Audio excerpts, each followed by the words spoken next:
सतगुरु जगत गुरु प्रभु रविदास जी महाराज शब्द 26 में क्या कहते हैं, आइए जानिए। सतनाम सतनाम सतनाम जियो,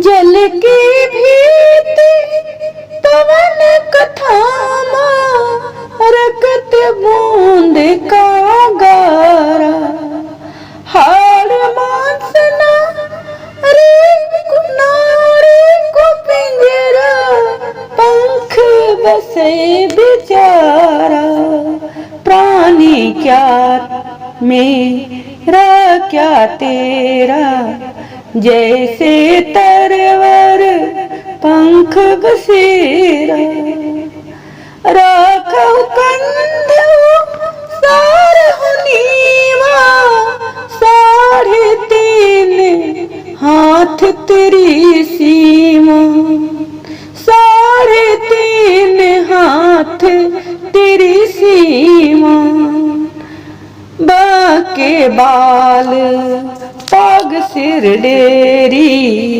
हेहु तन हो गो भस्म की ढेरी, यही तन होएगी भस्म की ढेरी, येहु तन होएगो भस्म की ढेरी, ऊंचे मंदिर सुंदर नारी, ऊंचे मंदिर सुंदर नारी, राम नाम बिन बाजी हारी, राम नाम बिन बाजी हारी, राम नाम बिन बाजी हारी, राम नाम बिन बाजी हारी, मेरी जाति कमी न पाती, मेरी जाति कमी न पाती, कमी न ओछा जन्म हमार, कमी ओछा जन्म हमार, तुम शरणागत राजा राम, तुम शरणागत राजा राम, चंद कही रवि दास चमारा, चंद कही रवि दास चमारा। सतगुरु जगत गुरु प्रभु रविदास जी महाराज इस पावन पंक्ति में बहुत ही सुंदर शब्द कहते हैं। जल की भीति पवन का थामा, जल की भीति पवन का थामा, रकत बूंद का गारा, हाड़ मांस नारी को पिंजरे, पंखी बसे बेचारा, प्राणी क्या मेरा क्या तेरा, जैसे तरवर पंख बसेरा। सतगुरु रविदास जी महाराज मनुष्य की शारीरिक संरचना का शुद्ध वैज्ञानिक दृष्टिकोण प्रस्तुत करते हैं कि मानव शरीर तो जल की एक दीवार की भांति है, अर्थात क्षणभंगुर है। वैज्ञानिक नजरिए से भी शरीर का लगभग 80% भाग पानी के कारण होता है। पवन यानी ऑक्सीजन के सहारे हम जीवित रहते हैं। स्त्री के रक्त और पुरुष की वीर्य की एक बूंद के मिलन से मनुष्य के शरीर का निर्माण होता है। वह तो हाड़ मांस और कोशिकाओं से मिलकर बने एक पिंजरे के समान है, जिसमें हमारा सारा जीवन अटका रहता है। जब इस शरीर रूपी पिंजरे से जीवन समाप्त हो जाता है तो यह शरीर हमेशा हमेशा के लिए नष्ट हो जाता है, अर्थात इसका कोई पुनर्जन्म नहीं होता। इसलिए मनुष्य को अपने जीवन को हमेशा अच्छे कार्यों, अच्छे उद्देश्यों के लिए सदुपयोग में लाना चाहिए। समाज की प्रगति हेतु हमेशा प्रयासरत रहना चाहिए। सतगुरु रविदास जी महाराज सांसारिक जीवों की अस्थिरता का बयान करते हुए उपदेश देते हैं कि जीव के शरीर की रचना 5 तत्वों से हुई है।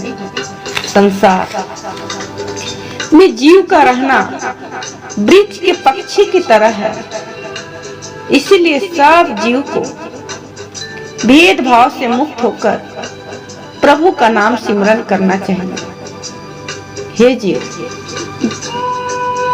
जीव का शरीर 5 तत्वों से बना है, जिसमें पानी की दीवार और हवा के स्तंभ है, अर्थात माता के रक्त और पिता के वीरज अर्थात अग्नि का गारा लगा हुआ है, अग्नि का गारा लगा हुआ है। हड्डियों मांस अर्थात मिट्टी और नस आकाश का पिंजर बना हुआ है, जिसमें आत्मा रूपी पंछी विचारा रहता है। हे जीव, इस संसार में क्या मेरा और क्या तेरा है। जीव का इस संसार में रहना वृक्ष के पंछी की तरह है। जैसे कोई पंछी आकाश में उड़ता है और रात काटने के लिए किसी वृक्ष पर भी ठहर जाता है और सुबह होते ही उड़ जाता है। सतगुरु रविदास जी महाराज वर्णन करते हैं, फरमान करते हैं कि मनुष्य को अहोभाग्य से मानव तन मिला है। और सतगुरु नामदेव जी महाराज वर्णन करते हुए फरमान करते हैं, राम कोई ना किसी केरा, जैसे तरवर पंख बसेरा रहा। इसी विचार को प्रौढ़ता करते हुए सतगुरु कबीर महाराज जी कहते हैं, बिरख बसेरो पंखी को तैसे यह संसार। जीव इस संसार में रहना, जीव का इस संसार में रहना पंछी के समान है। जीव का इस संसार में रहना पंछी के वृक्ष पर ठहरने के समान है, जो रात गुजार कर उड़ जाता है, जो रात गुजार कर उड़ जाता है। जिस संसार में रहने के लिए गहरी नींद गोद कर दीवारें और महल बनाता है, पर अंत समय सब कुछ यही छोड़कर चला जाता है। जिस संसार में रहने के लिए गहरी नींव खोद कर दीवारें और महल बनाता है, पर अंत समय सब कुछ यही छोड़कर चला जाता है।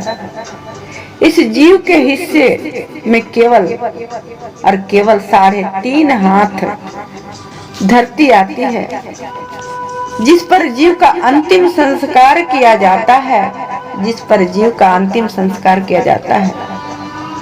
सतगुरु कबीर साहब महाराज जी इसी संबंध में वर्णन करते हैं कि यदि जगह बढ़ भी जाए तो 4.25 हाथ हो जाएगी, उससे ज्यादा नहीं, उससे ज्यादा नहीं। सतगुरु कबीर साहब महाराज जी कहते हैं, कबीर कोठे मंडप हेतु करी काहे मरहु सवारी। कारज 3.5 हाथ घनी तो 4.25 हाथ। जीव को प्रभु हमेशा एक दृष्टि से देखते हैं, किसी के साथ भेदभाव नहीं करते। इसलिए जीव को हमेशा प्रभु से लिव लगाना चाहिए। जीव प्रभु को भुलाकर सुंदर बाल संवार कर सिर पर टेढ़ी पगड़ी बांधता है, पर अंत समय वह शरीर मिट्टी की ढेरी बनकर रह जाता है। इसलिए मनुष्य को कभी भी घमंड नहीं करना चाहिए।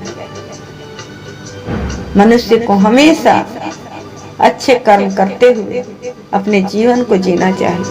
ऊंचे मंदिर सुंदर नारी, राम नाम बिन बाजी हारी। राम नाम बिन बाजी हारी, राम नाम बिन बाजी हारी। यदि जीव के पास ऊंचे ऊंचे महल हो, उसमें सुंदर स्त्री हो, तो भी प्रभु के नाम के बिना अमूल्य मनुष्य जन्म की बाजी हार जाता है, बाजी हार जाता है, बाजी हार जाता है। सतगुरु रविदास जी महाराज आगे की 5 पंक्ति में कहते हैं, मेरी जाति कमीनी पाती कमीनी, ओछा कर ओछा जन्म हमारा।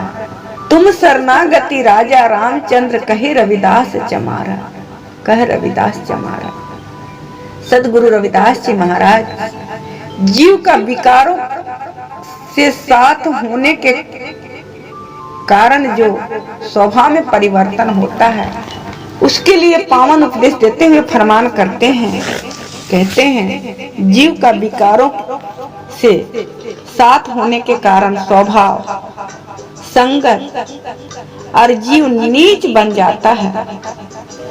सदगुरु रविदास महाराज जी कहते हैं कि हे जीव, उस निरंकार प्रभु को याद करो जो सदा विराजमान है, और उससे प्रार्थना करो कि हे प्रभु, मैं आपके शरण में आया हूँ, आप मेरे पर कृपा करो।